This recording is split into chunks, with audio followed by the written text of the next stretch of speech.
Hi.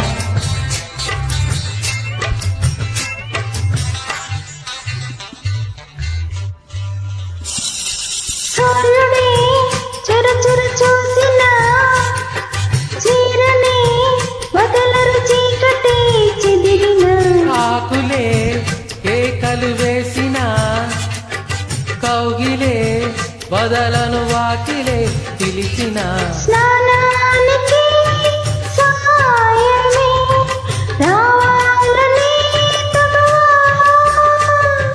నీ చూపులే సోపుగా కావాలనే సరదా పాపిడి తీసి పౌడరు పోసి బయటికి పంపేయనా. బయటతో పాటే లోనికి రానా పాపల పారాడనా తీయగా తిడుతూనే లాలించన సరసాలు చాలు శ్రీవారు తానన్న విరహాల గోల